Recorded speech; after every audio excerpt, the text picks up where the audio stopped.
Space News 66. Hello, thank you for being here with me once more. I hope you are very well today. I am Marie. Welcome to my channel. This information can be seen as science fiction, or as the viewer sees best, and I post it for entertainment purposes only. Still, I take my information very seriously, and for whoever has eyes to see. I am writing this on the morning of February 21st, 2025. For the new ones, remember that I am a Taygetan who grew up on Earth, therefore I consider myself human as well, and I am proud of it. As the first comment for the day, yes, you got the name of my ship right. When I named it during the last stages of its construction, I wanted it to be a tribute to humankind, because the name comes from Earth. What triggered me to do so is that during its construction my ship had a temporary name that sounded similar to the final one you know. It was called Ent-Ris, which is the name of a large island in Tema, in Taygeta, and also means something like resilience, by the way, and a nice name for a ship.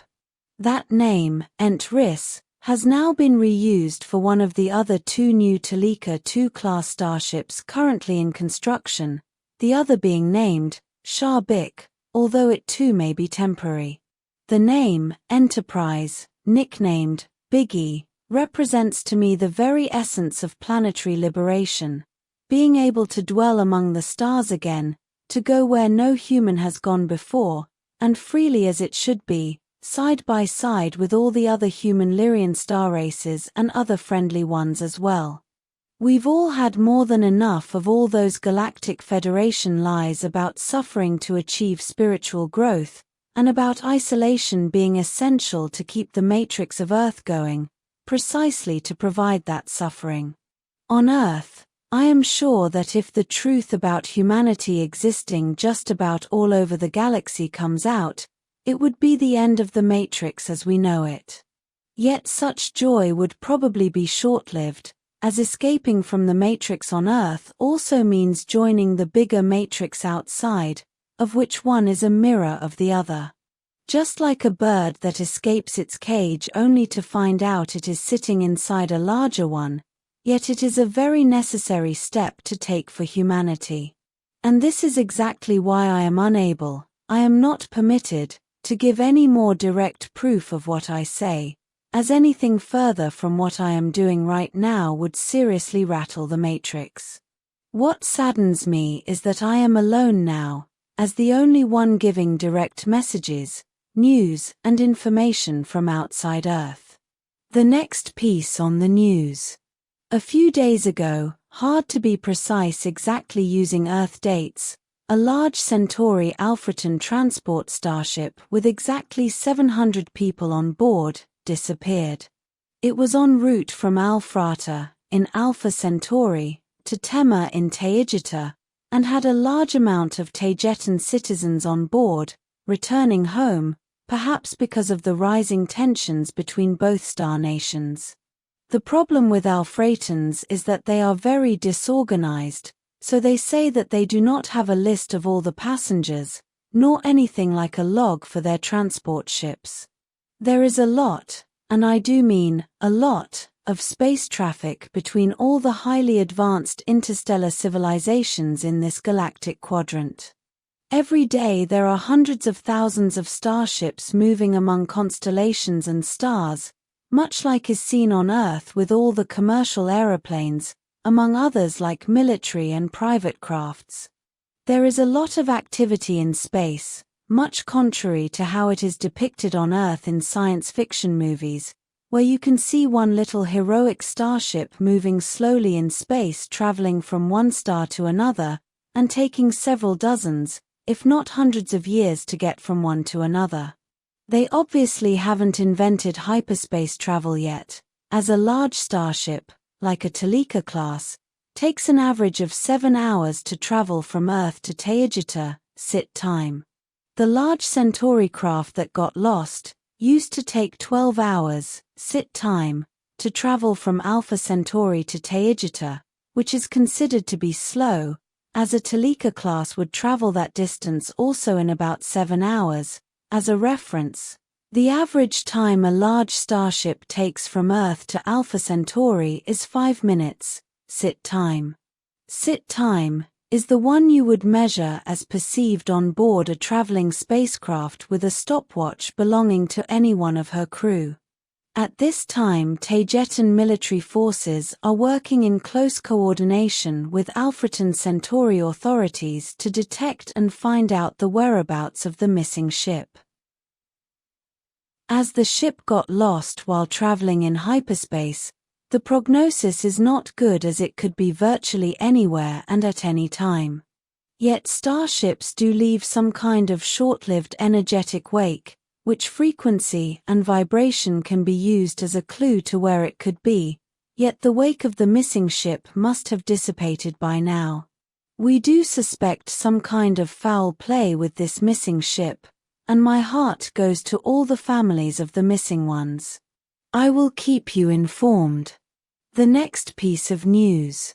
The 8 Galactic Federation representatives who were arrested in their local headquarters, in the Andromedan Viera biosphere ship, have provided information and documentation that has led to the arrest of 14 Alpha Centauri High Council, Senate members, involved in planning a full-scale invasion against the Alcyone Council and all the Pleiadian star races it represents, and starting with Taygeta. At first glance, this sounds good, as the cleanup, taking out the garbage, has extended to Alpha Centauri Alfratan as well. Yet the Urmah cats have said that what they perceive from the astral is that all this against the Centauri High Council leaders is nothing more than a cover-up to protect whoever is behind planning and controlling all the events, where they are all being used as scapegoats.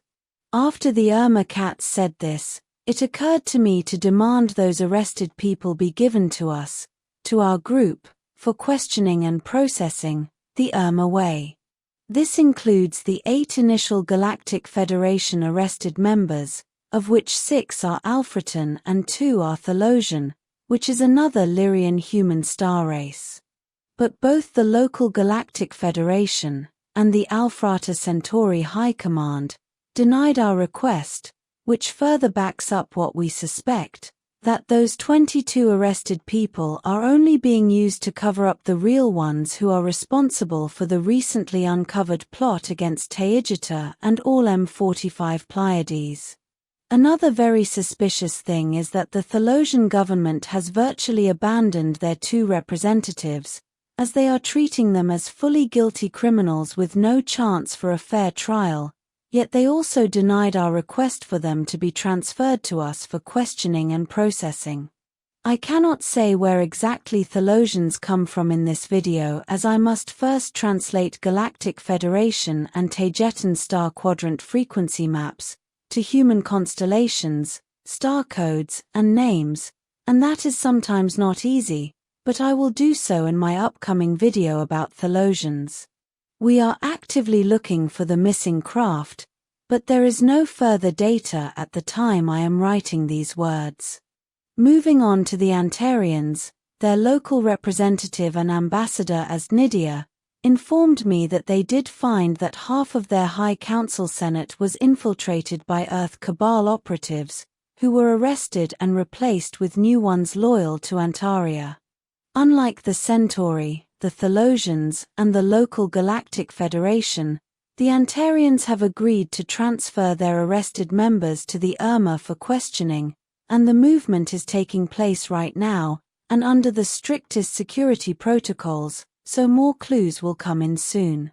All these high-level arrests do end up affecting Earth and its inhabitants, as this is escalating quite rapidly.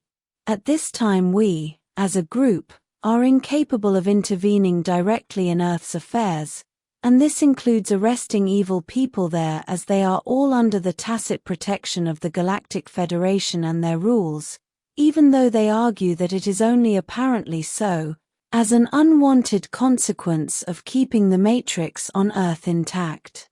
Yet we are acting from the outside, which will inevitably end up affecting what happens on Earth, and how the Galactic Federation will manage it. This opening to action came out of the attacks against Taygeta and is slowly exposing the entities, people and organizations that are keeping the matrix of Earth as it has always been. Moving on to another subject. There has been a lot of talk about an asteroid that may hit Earth in the year 2032. However, it is not the only space rock that NASA is pushing as dangerous for humankind. They have been progressively augmenting the possibility of impact as if to alarm the population, even though the latest information at my disposal says that the probabilities have dropped from 3.1% to 1.5%, as announced last Wednesday. What I must say is that I see this only as more fear-mongering, and yet another distraction from other much more important things. Remember that the powers that be on Earth need to keep the population in fear, not only for them to be easier to manipulate and control, but also because much of the lower astral entities that they worship need fear and suffering to exist. They are egregores of humankind, and can only exist when the collective manifests them, so they feed off of the attention that people give to them, and fear is a great concentrator of manifestation energy. I must inform you that there are always hundreds, if not thousands of space rocks and asteroids very near planet Earth, and they are all large enough to cause problems. What NASA and any other Earth matrix authorities cannot tell you is that none of those space rocks can ever reach Earth, simply because they also pose a threat to all the hundreds of starships that are always parked around Earth and in its orbit. The Galactic Federation likes its Earth matrix playground for souls, and it would never allow any large object to fall there, perhaps only small ones which may be used to add spice and fear. From here, and with modern Starship technology, it is rather easy to move any large rock away from any planet, mainly simply by using a tractor beam, and those are everywhere, and everyone up here has one. The fear of asteroids hitting Earth is scheduled for humanity, as it even has a card of its own in the infamous Cabal cards.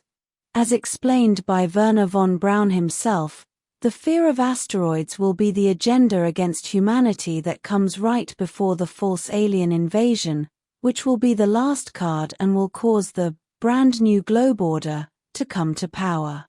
I must insist that all that is just a sick play, pantomime for the people, as that order is already in place, yet this smells much more like a social reset, which may be quite bad. About the false alien invasion, our think tanks here have uncovered a potential threat, as a plausible theory, which is that the Cabal on Earth, and the Galactic Federation for that matter, may be waiting for a group of positive star races to attack Earth, or them, as a liberation force, in which my Alcyon and Urmah Avian Council group may be included. Therefore, using the positive star races as a means to materialize, to generate the false alien invasion, which would be real in that case, using us all as useful idiots. There are other means to liberate a planet which do not include a military operation, and the positive star races know this well. Although there may be some points to a military intervention, it would be of little to no use if the mass of the population of Earth sees the positive extraterrestrials as negative and invasive, which they would be. And even if the Earth and its matrix would be liberated that way, it is the people, the human population, who are truly manifesting it, so the mentality of the people should change first, because the people are the matrix, and they are living what they create, like it or not. And as a note for all of you positive starseeds and light workers out there listening to me, it goes for you too.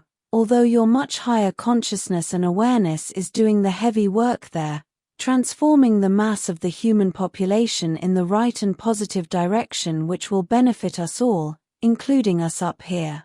It is a difficult job, but it is worth it. You are not alone. We are up here as your air support doing all we can. I am sending a big hug and a kiss your way. About the asteroid, and other similar ones, don't worry, it is just more fear-mongering, it will not happen. We are also looking into the reasons why there have been so many airplane crashes in such a short period.